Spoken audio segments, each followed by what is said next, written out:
pastor din po. Hallelujah. Papasalamat. Yes. Mahirap din po ngayong kasi STEM pa yung kinuha ko. Nahirapan po ako sa biology. Tapos, nag-pray. Praise God. Hallelujah. Parang kinikip ko lang po yung prayer ko na may pumasok po sa isip ko. Basta biology po. Kaya, Hallelujah. Amen. Napakadakila at napakabuti ang ating Diyos na buhay na sa bawat araw napakhakbang natin sa ministeryo na binigay ng ating Panginoon. Nandoon na ipinapakita niya yung mga instruction niya. Nandoon na lumalakad tayo na kung saan na sinabi ng ating Panginoon na kasama natin siya sa lahat ng ating lakarin. At praise God, dahil yung revelation niya nung Friday sa prayer and fasting, nandoon na pinakita niya na nandito na sa Ordaneta yung hinihintay nating na van na sasakyan ng PHWMI. Praise God. At tunay nga na ang mga pangako ng ating Panginoon ay gagawin niya, ang kanyang mga revelation ay gagawin niya. Bagamat nandoon lang na hinihintay ng ating Panginoon yung pagsunod natin sa Kanya na hindi tayo mag-fail sa mga pagsunod sa Kanyang mga instruction.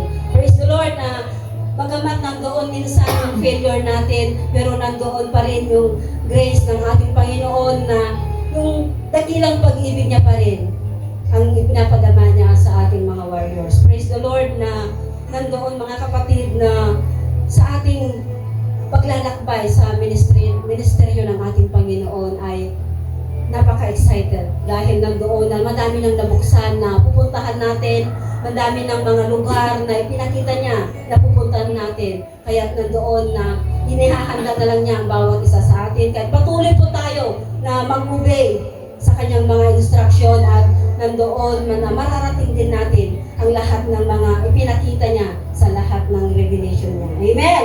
Hallelujah! God is good! Amen! All the time! God is good. Praise God! Are you ready? To praise the Lord! Shout Jesus! Shout Jesus! Amen! Ang lahat ng nakahanda na magpuri sa ating Panginoon, tumayo na at ihanda na natin ang ating boses na magpuri para sa Kanya, ang ating pagsaya. Amen? Tunay nga po na magpasalamat tayo dahil sa mga ulan na yan, nalilibre tayo sa pagdidilig ng mga halaman.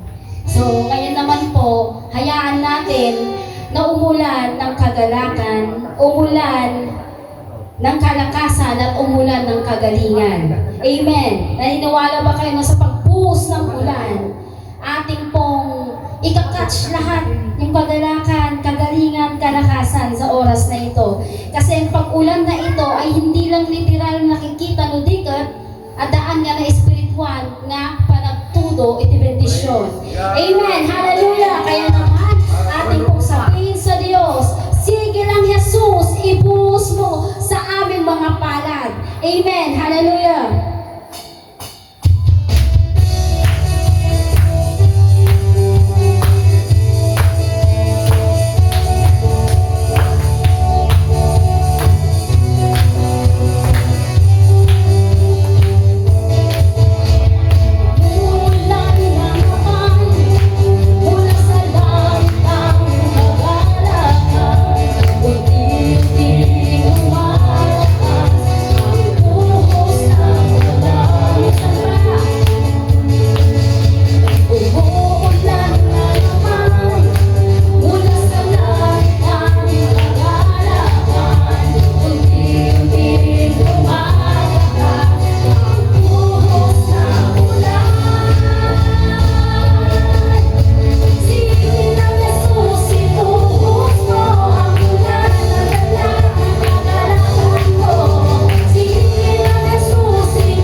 na napakasaya at hindi po natin may imagine kung paano na kung tayo ay nagpuri sa Diyos, wala na po tayong pakialam sa ating mga sarili. Amen. Kasi nandiyan yung kagalakan, kasiyahan, kagalingan na kanyang ipinagkaloob sa bawat isa. Kaya naman sa simula pa, ang Diyos ay naging tapat sa bawat anak niya. Palagi ang pag-ibig niya ay sapat upang ito ay ating pasalamatan at papurihan ng Diyos na dakila.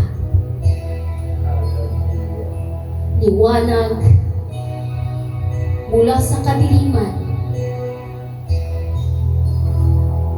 ang trono ay bumaba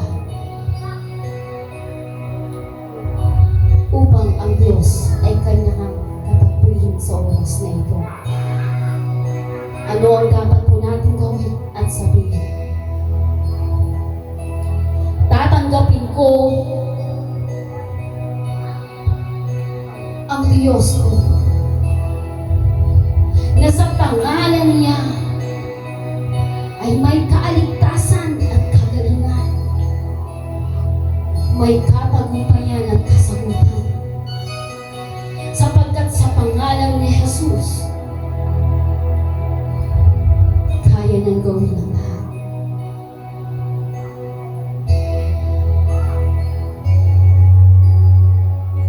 Sa simulang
Lord Jesus.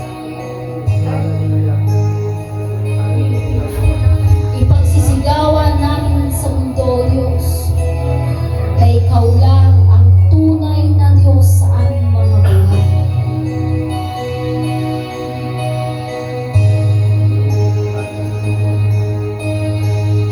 Hallelujah, Jesus.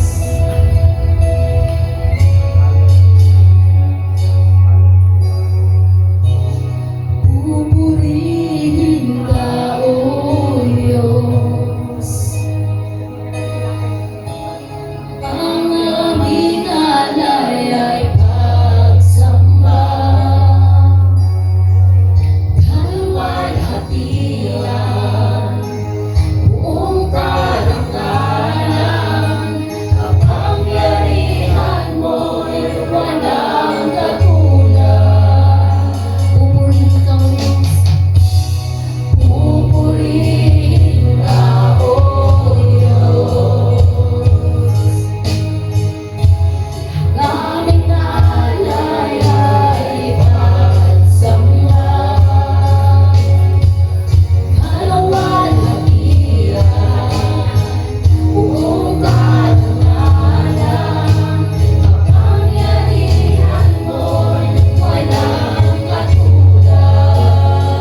Sabado nga Domingo iti June. So, bye-bye John. Welcome Joel. Welcome Joel, July. Happy birthday sa mga July. Sabi nila, ang mga nag-birthday ng July, ay tutuloy nyo na. Apalan tayo lahat. Dahil tayo naman ay tumatanda. At hindi umaatras yung taon, yung kalendaryo. Patuloy na tayo po ay tatanda at tatanda. Sana tatanda rin ang ating mga pananalig sa Panginoon. Yung pangrelasyon natin sa Panginoon. Hindi yung lulukay-lukay. Yan, dapat higpitan natin. So, nais ko na ibigay muli ang salita ng Panginoon ngayon. Kagabi, nagre-review ako dahil ang alam ko ay hindi pa ako tatayo. Kaya lang, ganito yung nangyayari sa atin. Laging tayo handa. Dahil ang pagdating ni Jesucristo, di natin alam. At lagi tayong handa. Kaya salamat sa buhay natin. Yung mga sumama sa Umingan ay masaya. Nag-umpisa na ng self-devotion doon. Prayer. Kaya may nagchat-chat sa akin doon. Marami daw nakikita. Siguro i-open na ng Panginoon doon ng mga warriors doon at bibigyan ng regalo ng banal na espiritu. Ayan. Kaya tayo natutuwa dahil salamat sa buhay po ng mga nananalangin doon, mga sumasama doon na ating patuloy na i-improve ng Panginoon o patuloy na sila lalago sa pananampalataya. At kahapon ay meron kami tinitignan na lugar doon na binibinta na lupa. May title na, yung iba wala pa. Doon siguro nag-umpisa yung transaksyon na nawa ay makaabil naman tayo doon kahit ano lang, 500 square meter na paglalagyan ng church. Mismo gilid ng kalsada at napakaganda. At sabi nga ni Pastor, ang ating chairman na magandang ano doon, yung tawag to youth camp. Kasi sa likod yun, mayroon yung paayas o yung daanan ng tubig. Pag maraming tubig, pwede lumaki doon. Maraming kahoy. At napakaganda talaga. Kaya sabi yung pamangkin niya na siya yung nagbabantay doon, ay mayroon yung mga title na doon. Yun ang maganda kasi pag title na yan ay hindi na gaanong magproblema. Kaya ano lang, medyo mahal. Kung dito sa Ordaneta ay mahal talaga dito doon, medyo mura pa. Sabi nila 1,000 ang square meter doon. Kaya kung bibili ka ng 100 square meter, automatic na yun na 100,000. 500,000. Pero sobra. Pati yung kalsada, ginagawa na doon, sinisiminto na. Yung siminto na makapal. Kaya maganda doon. Kaya sana pagpalay ng Umingan, doon tayo na magsimula sa mga anak ng church na ito. Kaya panalangin natin sana ay mas lalong dikitan natin yung mga plano na iniharap natin sa Panginoon. Ang lahat na ito ay siya naman yung gagawa, hindi naman tayo. Yan, at siya ang magbibigay. So, gusto ko lang na basahin natin yung context po ng ating pag-aaralan ngayon. Dito po ay aking ibabahagi sa inyo ang buhay ng isang kahit tignan natin kasi sa Webster Dictionary ay isa pong commander ng mga Romano. So ito ay usapan bilang siya ay isang sundalo. Kung paano. Alam ko na maaring ito ay narinig nyo na o nabasa nyo na o napag-aralan ninyo, ay maaaring dadagdagan natin kung ano pa yung idadagdag. Yan. Yan, the centurion faith. Yan. Basahin po natin sa Matthew. Isa-isahin po natin na basahin. Matthew.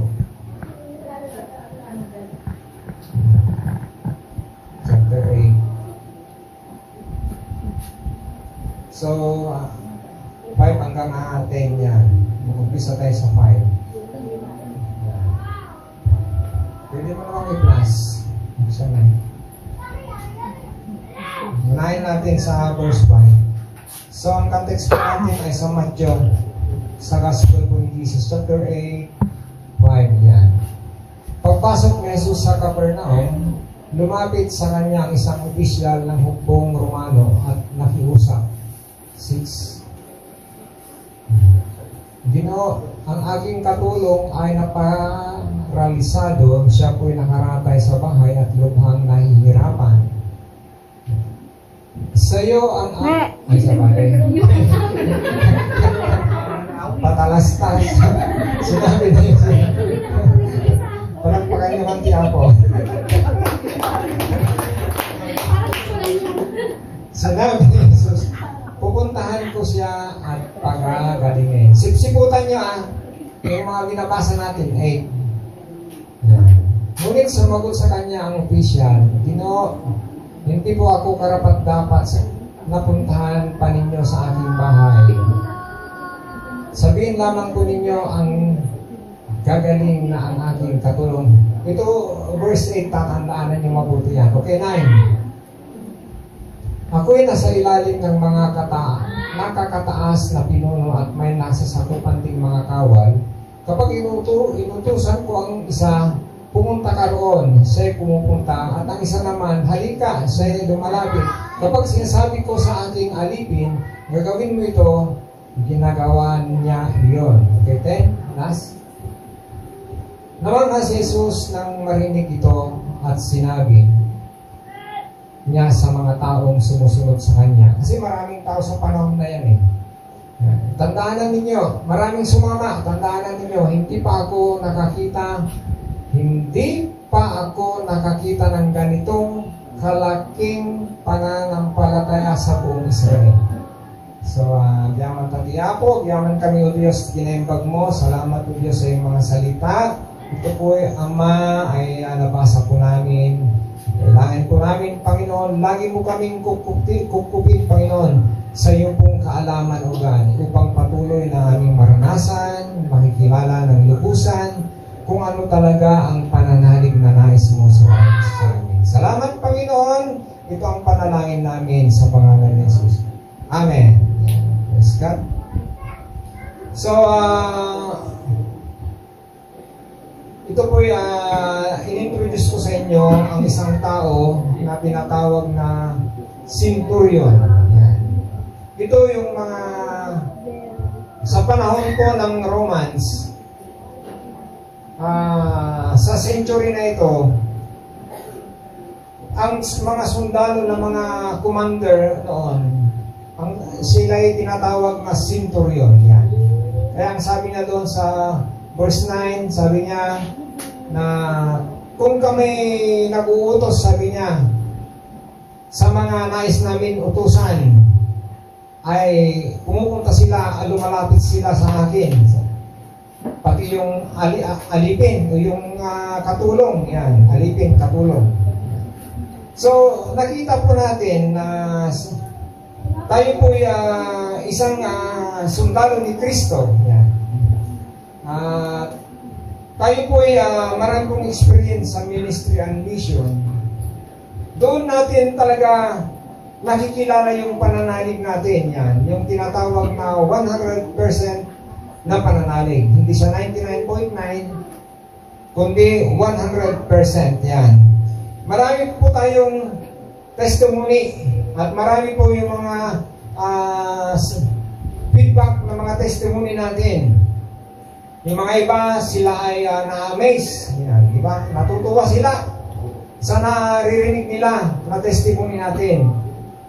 Pero yung mga iba ay Naniniwala sila sa miracles and wonders na ginagawa ng Diyos sa ating paglilingkod bilang yung patutuo natin sa ating 100% na pananalig. Pero sa mga iba ay kulang ng kaunawaan din at kulang din ng knowledge sa mga nangyayari na ating tinetestify. Kasi kulang na kulang sila sa tinatawag na Word of God. Yan, salita ng Panginoon sa Scripture. Yung mga iba nga nagsabi pa sa atin na tayo isang kulto. Tayo ay kinikriticize. Diba? Minsan tayo ini-examine. Minsan ay para bang yung tinitesting tayo. So ito yung tinatawag sa ating experience, sa ating ministry at mission, yung bang pagte-testify natin, marami tayong nararanasan. So bukod po dito, ay nais pa rin ng Panginoon na tayo patuloy na yung patataasin o yung tinatawag palalakihin sa ating mga pananalig. Yan. At ako'y naniniwala na minsan nga sabi natin, ang aking pananalig ay hindi lang 100%, kundi 101, 102. Aba, ang galing. Di ba? So, ibig sabihin, positive siya. Kaya dito po, alam niyo, sa panahon po kasi ni Jesucristo, maraming nakakatunghay ang mga kababalaghan doon sa kanyang pananalangin, sa kanyang pagpapagaling sa lahat po ng nais na lumalapit sa kanya. Yan.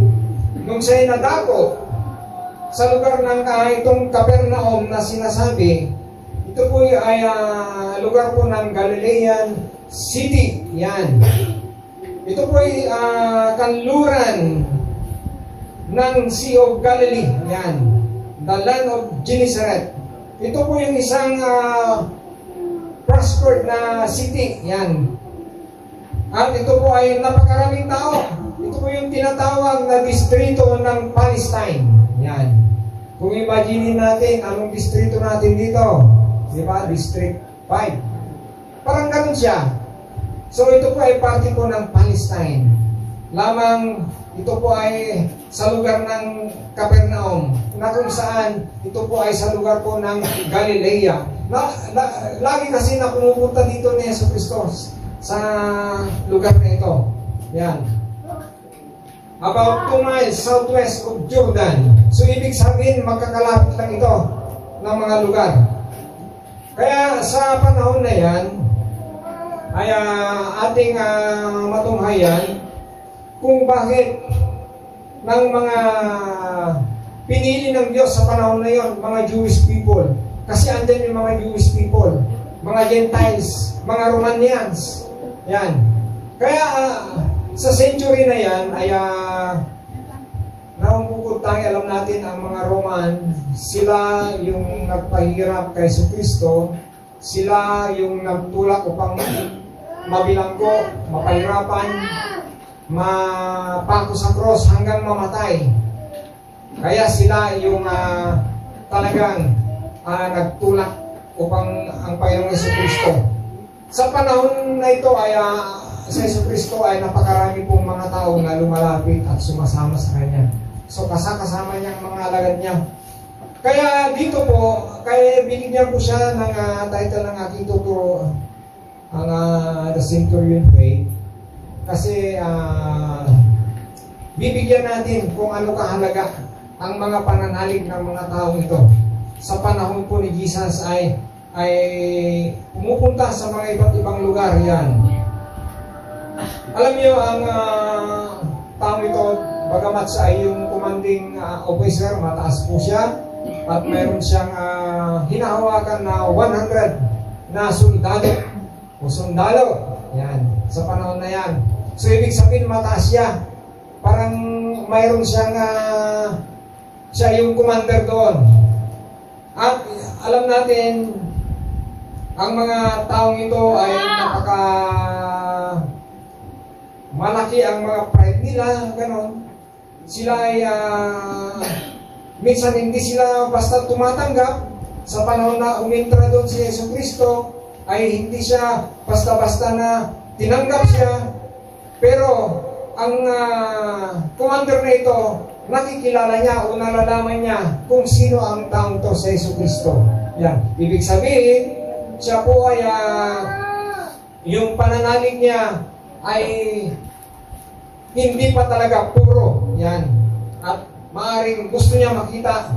Pero sa banda po ng ating binasa kanina, ay in-approach niya si Yesu Kristo na sabi niya, ang aking pong alila o aking kasambahay o yung aking kasama, mayroon sa sakit at gusto niya mapagaling. Sa alam po ninyo, sa ating ginagawa, bilang tayo po ay laging tinatawagan, laging may nagpapanalangin. Ang sabi natin, kasi ang discerning ay yun po ang sinasabi ng Panginoon, yung instruction niya, na kung magpapanalangin sila, yung mag-i-endorse po sa kanyang pananalangin, dapat may faith siya o may pananalig siya. Upang yung pananalig yun, doon po ay para bang makakasama yung paggaling na iyon. Pero unang-una mismo yung ipapanalangin. So ganun po yun. Nais natin na yung wisdom, lalo-lalo yung kaalaman natin ng banal na Espiritu, siya pa rin nagbibigay ng kaunawaan sa kanyang salita. So ganito po ang nangyari. Kaya po, ang commander na ito, kung nakikita po natin, ang sabi ng Panginoon doon po sa verse 8. Yan. Ibalik mo natin yung verse 8. Yan. Yan, sabi niya, sabihin lamang po ninyo at gagaling na ang ating katulong. Ibig sabihin, ayaw niyang lumapit sa Yesu Kristo. Gusto niya, kahit sabihin niya, nagagaling na kahit doon. 9. Yan. Ganon kalaki ang pananalig, ang centurion na yan. Yan.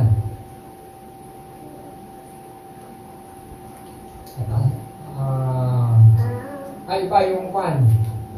Ibalik mo sa 8 pala. Yan. Ang sabi niya, sabihin lamang po ninyo at gagaling na ang aking katulong. Sa panahon na yan, bakit kaya na ang opisyal na ito ayaw nang palapitin pa si Jesus? Ano bang nakikita niyo na pananalig na doon?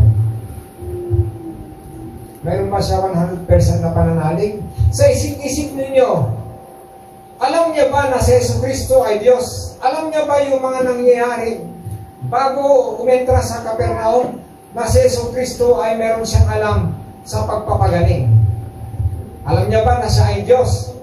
Dito po makikilala natin kung paano yung tinatawag na genuine faith. Yan. Sabihin nga natin, genuine faith. Ano ba yung mekaniko ay nung sinasabi na pag yung spare part ay genuine, hindi siya original. Ibig sabihin genuine lang. O kay class A, parang ganon. Hindi siya original. So ibig sabihin, hindi siya 100%. So nasa sa inyo yan. So ito yung tinawagan ko. Sabi kasi ni Jesus Kristo, wala pa akong nakita na ganitong tao na kanyang pananalig dito sa Jerusalem. Kalain mo yun? Amen? Wala pa siyang nakita. Sa kadami-dami niyang pinuntahan. Kasi ano yan 12th century yan. Hindi ko alam kung anong year yan. Mga hundreds lang po yan. Kaya, ibig sabihin, ang commander na itong Romano na ito, Romans, ibig sabihin, marami siyang alam. Pero hindi siya 100%. At naniniwala na gagaling. Ibig sabihin, yung access nila na yung kasama niya, katulong niya, alila niya, alam niya nagagaling yun. Di ba?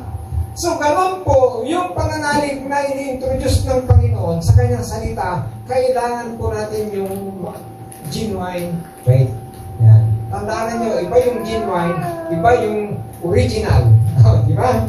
Para bang, yung tinatawag nating original, para ba yung dati na, o galing pa, doon sa tawag ito sa Old Testament at tayo nasa New Testament. So, ibig sabihin, ang Diyos ko na Diyos pa rin hanggang ngayon. Amen? Amen. Kung ang ating pananalig ay 100%, di ayaw nyo ng genuine faith. Amen? Okay, maging puzzle po sa inyo yan. So, si Yesu Cristo, hindi siya basta-basta na pinapasok kasi nga, itong centurion na ito ay officer ay napaka-bright. Alam niyo naman, kung mga sundalo, kagaya rin natin dito. Pag may pinapasok mga foreigners, hindi sila basta-basta. Yan, maraming tinatanong, maraming doubt. Yan, kung anong mga tanong-tanong nila. Eh lalo pa, iba yung race, o iba yung kulay nila, o iba yung lahi.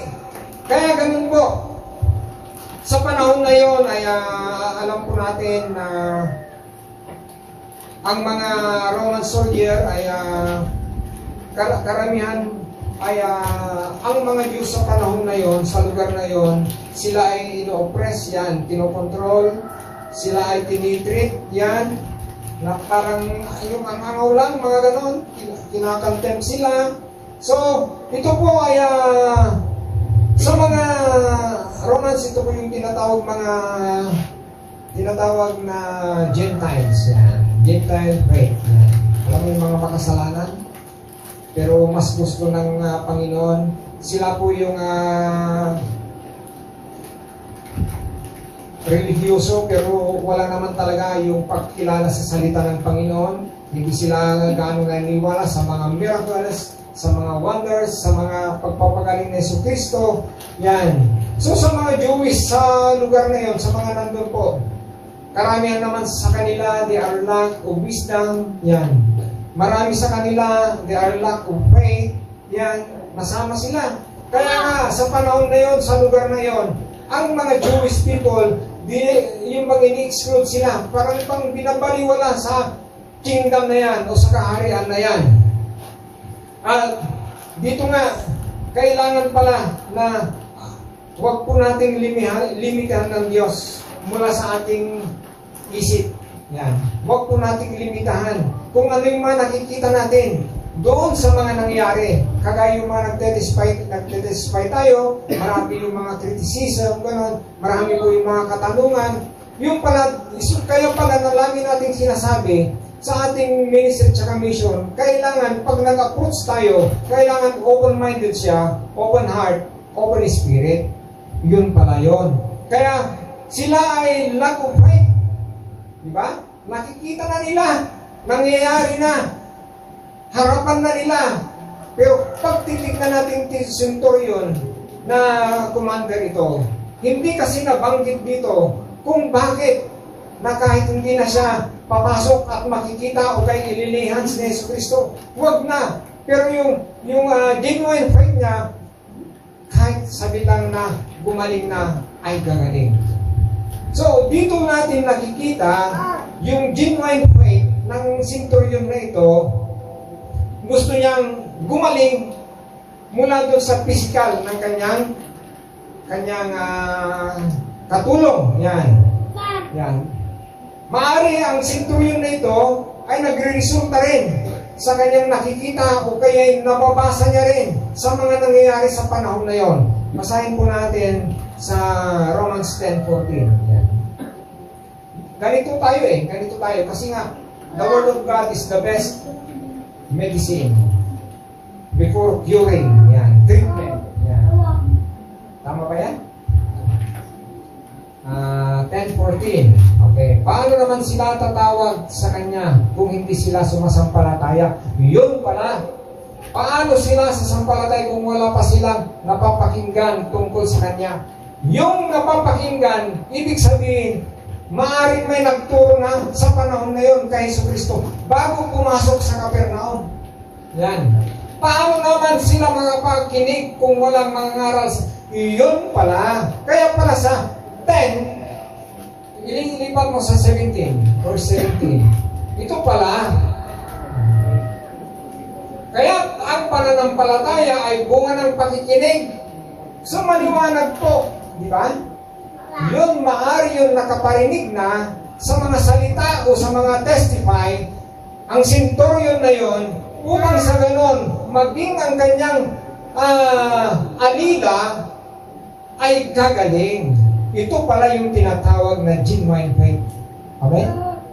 Kaya nga, sa pakikinig at pakikinig sa salita ng Panginoon, dito pala tayo. Kaya nga, tayo ilalalim yan. Okay? Naalala yung kausap. Kung paano itong tinatawag na genuine faith. Okay. Ang kaalaman, ang knowledge, is an essential element in all faith. Napaka-importante itong mga elemento, dato'y kaalaman, knowledge. Gamit na yung wisdom and knowledge, ang knowledge, para sa atin ito. Kaya sinabi niya kay Solomon, na ang knowledge na ito, lahat sa mga banal, sa lahat ng mga matuwid. Ang kaalaman, pag hindi siya matuwid, hindi kaalaman yun. Yun yung sinasabi, reverse yan, sariling kakayanan. Nakuha niyo? Kaya kung hindi ka nagbabasa ng Biblia at hindi mo may access o hindi mo may dugtong kung anong ibig sabihin ng pananalig, maliligaw tayo doon. Amen? Maliligaw kayo. Kaya knowledge is an essential element in all faith. Amin nga pamati, amin nga pananalig tayo, kaimportansyan nga kunana. Kaalaman. Yan. Spoken and equivalent of faith. So, mula sa kaalaman, galing sa banal na espiritu at sa tao na ibigay yan, ibig sabihin, iyan yung importante na elemento sa ating pananalig, which was spoken as an equivalent to faith. Yan. John chapter 10, verse 38. Parang makilala naman natin. Yan. Okay, ngunit kung ginagawa ko ang mga ito, paniwalaan ninyo ang aking mga gawa. Kung ayaw man ninyong maniwala sa akin, sa Jesucristo yan sa gayon, matitiyak ninyong nasa akin ang Ama at ako'y nasa Ama. Nang ibig sabihin, paniniwala pa rin natin kay Jesucristo. Kasi ang tinitignan sa Jesucristo, kung paano tayo lumapit sa Ama. Amen? Kaya kung nanalangin po tayo unang papasalamat sa Ama. Kasi yun ang hinahanap niya. Upang sa garon ang kanyang anak ay doon na matitiyak natin na yung pananalig natin ay nakatuon talaga sa Diyos. Amen? Ano pa ang sabi niya sa 1 John chapter 2 verse 3? 1 John.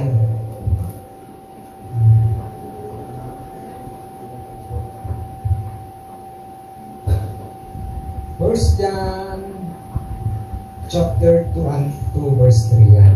Nakakatiyak tayong nakikilala natin ang Diyos kung sinusunod natin ang kanyang mga utos. So itong utos na ito ay napakatagal na po. Marami siyang utos ng Panginoon at marami rin mga promesa. Kasunod sa mga utos may mga promesa yan. So nakakatiyak tayong nakikilala natin ang Diyos kung sinusunod natin. Yan po. Yan ang pananalig na kailangan natin ilagay sa buhay. Kaya ang centurion na ito, kaya ang commanding officer na ito, sa buhay niya talaga mayroon siyang pananalig. Amen? Mula sa kanyang naririnig, mula sa kanyang nakikita. Pero kung titignan natin doon sa itong ministry natin, ang mission natin, maraming nakakita. Pero ngayon sila'y naging bulan. Amen? Hindi na sila nag-enjoy. Amen? Pero kung sino ang nakakilala sa Ama, dahil kay Jesucristo na kanyang anak na nagbigay ng pag-asa, yung pananalig natin ang hinahanap niya talaga ng Panginoon. So tama po yung 100% na lagi natin sinasabi, Panginoon, ang galing mo talaga ako. Ang galing mo talaga. Dahil makikilala mo sila kung open mind sila, open heart, open spirit. Paano naman, pastor, kung wala yung isa, hindi siya open spirit, hindi siya wala yung concept na pananalig, di ba? Ipaplas lang ninyo, ipipicture nyo lang sa isip ninyo kung bakit ito ay nangyayari lalo ngayon sa huling mga araw. Yan. Kaya gusto ang centurion ngayon na gagaling yun. Isa pa, alam nyo ba yung mga sinasabi natin ngayon, bago natin ipanalangin, lalo yung magpapanalangin, pupunta dito, pupunta natin, tatanggapin niya si Jesus. At totoo po yun. Dito nakita, hindi ko makita na kahit itong centurion ay tinanggap niya si Jesucristo upang maligtas o gagaling mo. Ganon din doon sa alila. Amen? Kaya kung luluwagan natin ang salita ng Panginoon, yun pa rin ang sinasabi niya. Kailangan na malaman natin ang kanyang salita. Kailangan na mayroong magturo. Kailangan mayroong mag-testify. Kailangan mayroong magsabi. Kailangan makikita mo. Amen? Diba? So, ganun po ang buhay po natin bilang mananampalataya. So, tanong po, dahil paki-plus mo nga yung buo ng title saka yung tatlong numerated. Ayan. Centurion faith, pangalawa ay saving faith. Temporal faith. Diyan na tayo sa saving faith. Dito tayo mag-uusap sa saving faith. Ang saving faith po, kaya ito po ay katanungan din. Yung bang pananalig ni Centurion na yon, na-save siya mula sa personal na relasyon niya sa Diyos? Yung ba yung mga tanong lang? O yung pananalig lang niya na alam niya nagagaling lang yung alila o yung katulong niya? Sa isip-isip po ninyo. Amen? Kaya sabi ko kanina na kailangan, sabi niya kasi doon sa Revelation chapter 3, 5, di ba? Kung tinagan mo niya yung liburti biyang, ay imperno ti papanan. Kaya nasa kong tanggap ni si Kristo, tanukasta, matanggap mo may surat tinagan ti liburti biyang. Pero saan tayo mga sabukan iti sobrakay? Amen? Kailangan tayo mamulang kadagitiban banag nga dapat tayo nga di pamati tayo, isuti pa kaisalanganan tayo. Yan. Okay, saving faith is so called because it has eternal life. Ito pala, yung saving faith na yan, meron siyang tinatawag na eternal life. Kung yun ay napagaling ni Yesu Kristo at gumaling siya, kilala ba natin yun na mananampalataya? Na-save ba yung tinatawag na eternal life o yung biyag na yun? Okay? Saving faith is so called because it has eternal life. Inseparably connected with it. Saving faith is seemingly always together, very intimate. Yan. Ganito po yan. Itong palang saving faith na tinatawag at saka yung eternal life, yan po hindi siya nagkalayo. They are very intimate. Magkasunod mga yan. So, saving faith, it has an eternal life. Yan. Inseparably connected. Kuna na. Ijay. Iso nga, pudno, pagkapsat. Faith in Jesus Christ is a saving grace. Ito pala, yung grasya ng Panginoon mula sa ating faith, pwedeng tayo mayroong eternal life. Yun galing sa pananalig po natin. Yan. Say, faith in Jesus Christ is saving grace, whereby we receive and rest upon Him alone for salvation. Yan. As the offer to us in the gospel. Ang gospel ni Jesus, di ba yung tinatawag ko noon na gospel, yung acronyms niya? GOSPL. God's only Son provides eternal life. Pag pinagkukonekta natin yon, di ba? God's only Son provides eternal life. So tama po ito, di ba? Na kailangan natin yung eternal life habang tayo nananalig sa Panginoon, yung pag-asa natin, yung buhay na walang hanggan mula sa ating pananalig, dahil yan ang grasya ng Panginoon, ito yung matatanggap natin, yung salvation na yan. Amen? So yan po. Faith in Christ secures for the believer freedom. So yung pananalig natin kay Kristo, sinisiguraduhan niya sa mga believer, ito yung freedom natin. From condemnation and justification. Condemnation kahit nasawan, talaga delikado diyan. So, talaga sinisecure tayo ang ating pananalig kay Kristo. May freedom tayo mula doon sa condemnation or justification before God. Yan. So, ito pong justification, so being justified by faith, we are justified according to our faith. Romans chapter 5. So, andun po yun. Tayo mag-justify mula sa ating pananalig pagdating ng panahon at dito makikita kung paano tayo na nakakilala sa ating pananalig sa Diyos. Amen? Kaya nga sabi niya, without faith, it is impossible to please God. Kasi nung maparagsak iti ako, no awang mat iti pamatin. O, di ba? Kailangan yung pananalig natin, yung relasyon natin sa Panginoon, tama po yung 100%. Kung mayroon kang genuine faith, okay naman po yan. Di ba? Hindi po kayo i-judge, kundi dumating ang panahon, i-judge pa rin tayo sa harapan ng Panginoon. Di ba? Hebrews 11:6 po yun. Without faith, it is impossible to please God. Yan. Ano pa? Ang sabi niya, tayo lumalakad sa ating pananalig at hindi sa paningin. O, di ba? Paki-plus mo 2 Corinthians.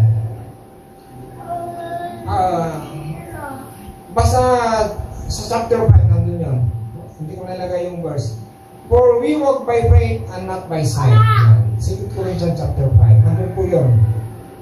So, sa ating pamumuhay, bilang tayo yung mga warriors o tayo yung mga sundalo ni Kristo, higit sa mga traditional o higit pa yung ayaw mag-grow, tayo naman nais natin na nawa yung 100% na faith po natin ay ibukod po natin talaga sa mga kakulangan. Ibukod natin kung may mga sobra. Kailangan yung 100% doon pa rin po tayo para hindi naman tayo ay makakita pa kung saan tayo babagsak. Amen? Yan. Okay, yung pangatlo ay punta na tayo sa temporal faith. Nalayo ka sa makatuturo kayo sa akin. Okay, temporal faith. Temporal faith is the state of mind which is awakened.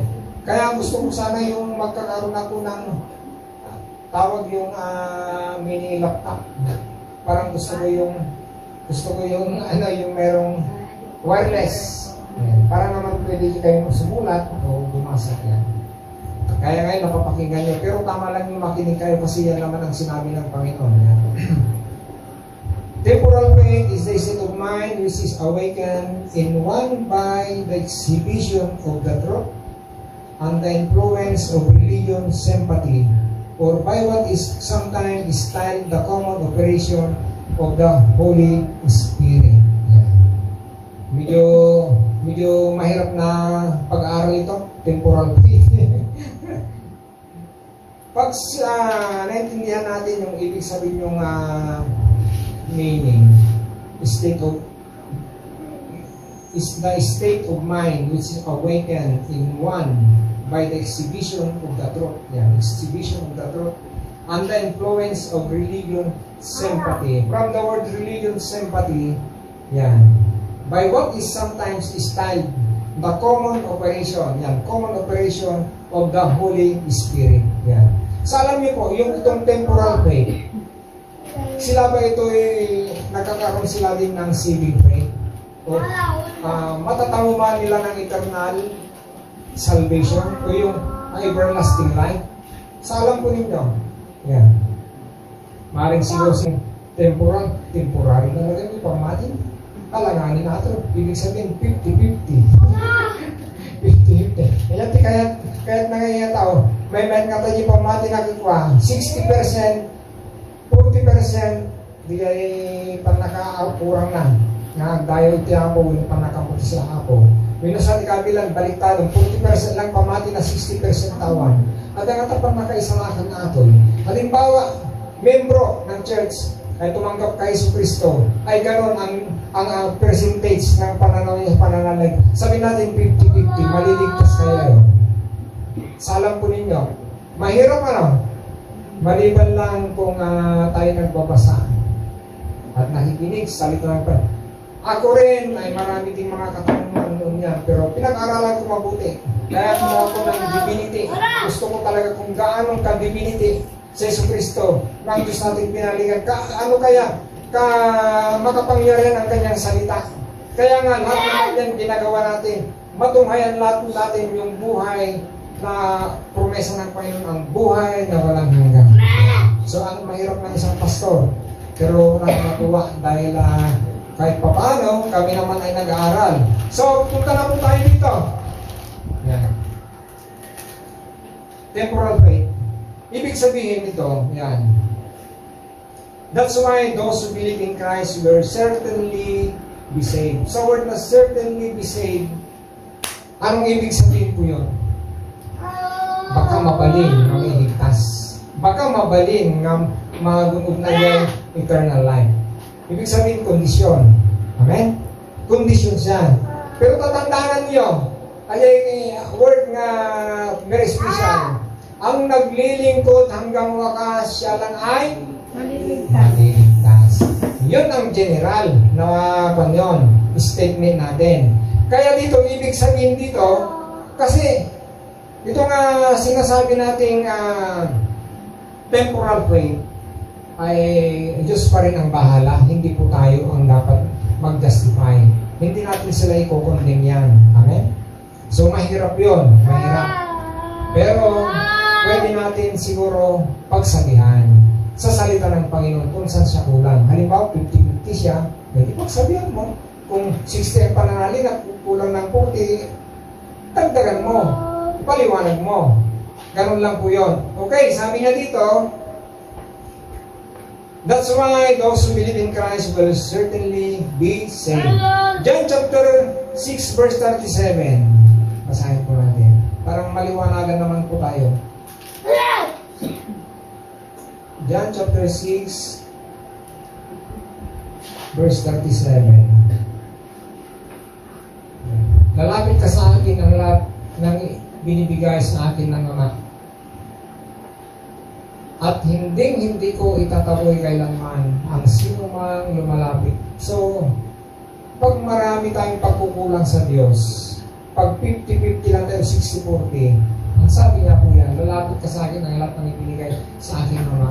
Ano ba yung ibinigay sa inyo ng Ama? Una yung buhay. Diba?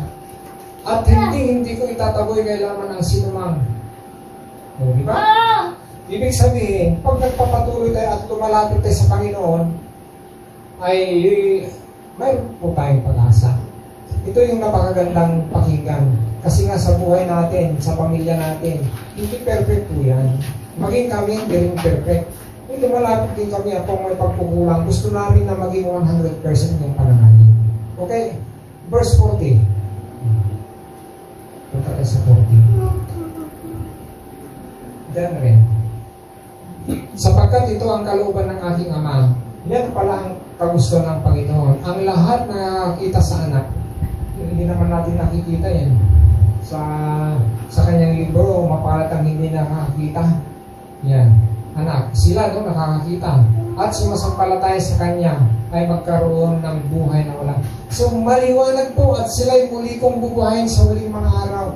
Sa last days, at maraming mga taong ganyan, magiling ko. Akala mo, ang ganda-ganda yung pagpunta na ni Church, ang saya-saya. Pero ang Diyos naghihintay pa rin kasi may kakulangan. Yun pala. Amen? Okay, Romans chapter 8. Ano pala? John chapter 10 verse 27. 28 yan. 10. Chapter 10, John. 27 and 28. Para naman maliwanagan po tayo. Ayan. Nakikinig sa akin ang aking mga tupa. Nakikilala ko sila. Yan. Ibig sabihin, kayo ba'y tatak ng tupa? Kayo ba'y shepherd? Kayo ba'y pinapastol? Yan. Kayo ba'y mga pinapastol? Yan. Mga tupa. Nakikilala ko sila. Yan. At sumusunod sila sa akin. Ibig sabihin, sa buhay po natin na ang dami na natin napakinggan, ang dami nating mga luha, ang dami na tayong mga payo, ang dami na tayong palo. Ang sabi ng Panginoon, ano tayo? 27, balik mo. Ayan. Kagata ka na naman. Munti ka na naman. Nakikinig sa akin na yung mga tupa. tingnan niyo yung centurion, di ba? Sabi niya doon, pag pinatawag ko yung isa, lalapit. Pag inutusan ko yung isa, pupunta. O, di ba? Yung alila ko, pag sinabi kong ganito, susunod. So yan, nakikinig sa akin ng mga tupa, nakikilala ko sila at sumusunod sila sa akin. 28. Yan. Baka yung awit na naman. Binibigyan ko sila ng buhay na walang hanggan. So paulit-ulit lang. Kailanman hindi sila, kailanman o renokatno, hindi sila mapapahamak at hindi sila maagaw sa akin. Ibig sabihin, halimbawa ako ay yung pananalig ko ay 80%, gano'n o 90%. Siya naman ay 50%. Ang sabi niya doon, hindi sila maagaw sa akin ninuman. Ibig sabihin, kahit 60%, 50% ang pananalig, hindi ka pa rin maagaw ng sanlibutan. Ibig sabihin, may pananalig siya. Kaya, yung mustasa na sinabi niya na maliit, yun pala. Pag idudugtong natin, yun napakaliit na pananalig mo. Yun yung pananalig, di ba? Kaya, dito ang sarap talaga ng pag-aaralan natin ng salita ng Panginoon. Parang may tuwid po tayo, Romans 8:1. Yan. Romans 8:1. Marami na yun kasi yung pananalig na wala lang, lulukay-lukay lang. Eh, paano naman kaya kung siya ay 60% at may kulang pa na hinanap ng Panginoon, napaka-importante, pero inaccept na si Jesus, 60% siya at namatay yun. Paano ang judgment doon? Sa Diyos pa rin yun. Hindi natin i-testify. Diyos pa rin kung ano yung i-judge na doon. Ang importante, pinag-aaralan natin ito. Kaya gusto niya, 100%. Diba? Kaya nga, wala nang kahatulang parusa sa mga taong nagipag-isa na kay Kristo. So may tinanggap tayo sa Kristo, nakipag-isa tayo kanyanan, tinawag tayo ng anak na. Amen? Amen. Ang sarap na pakinggan. Nagpintas nga dun, nagpintas nga makadwa tayo, di ba? Sa hirap at ginhawa, magkasama tayo, sabi ng Panginoon, anuman yung buhay. Ayan, sabi niya, the faith equals the gospel. Okay, ito na yung huli natin. Ang pananalig natin ay siya pong gospel. Yan. So marami po yung mga ano dito. Okay, Acts chapter 6 verse 7. Basahin nga natin. So yung salita ng Panginoon, hindi mawawala talaga yan. Kahit kailan yan. Kaya faith equals the gospel. Acts 6:7. Yan. Patuloy na lumaganap ang salita ng Diyos. At dumami ang mga alagad sa Jerusalem. At maraming paring Hudyo ang naniwala sa magandang. So, yan po. Faith equals gospel. Yan. Romans 1:5. So, marami siya. Ito na yung last. Romans 1:5. Marami siya yung verses na supplemental. Yan. Sa pamamagitan niya, tinanggap namin mula sa Diyos ang kaloob na maging apostol. Pag nakita niya sa pamamagitan niya, anong pagkaalam yun? Tao sa Yesu Cristo. Anong pagkaalam niyo yun niya? Tinanggap namin mula sa Diyos ang kaloob ng maging apostol, alang-alang kay Kristo. Yeah. Upang ang mga hintil ay akayin sa pagsunod na ayon sa pan. So ito yung pananalig natin, tungo pa rin yung pananalig natin upang yung pagsunod natin, kailan marami tayong maakay na may harap tatanggap kay Hesus Kristo. Ito po yung nais ng Panginoon, nating Diyos na pinangaligan, na kailangan po yung faith natin 100% talaga. Huwag nyo na pong babawasan yun. Pag gusto nyo babawasan, ay maaaring siguro mag-isip-isip na kayo. Kaya pa rin, mawawala po tayo pag wala tayo ng gospel ni Jesus. Kaya yun ang promesa niya. God's only Son provides everlasting life. Gospel, yan. Alam niyo, merong awit nung bata pa kami, wala na, have faith in God. Have faith in God. Have faith in God. Wonderful is coming to you. If you have faith in God. Ilocano ko na mamati ka, nakaskas daw maraming ken ka, nula Kahit mamati ka. Nagpitas na kanta niya. So nga, pamatiyo, mamati kayo, 100%, no hangaan nyo, di ang sinturyon, a genuine faith, ataka na kayo. No kaya't mo saving faith, ataka na kayo. No kaya't yung temporal faith, ay agpano-panunod kayo. Kailangan nyo nga maging 100%. Alam ko na ang Diyos ay pinuspos kayo ngayon ng kanyang awa sa kanyang mga salita. Kayo'y inalalayan tayo ng banal na Espiritu upang maunawaan pa higit sa ating mga kaalaman. Kaya tayo tumayo na at tayo umawi.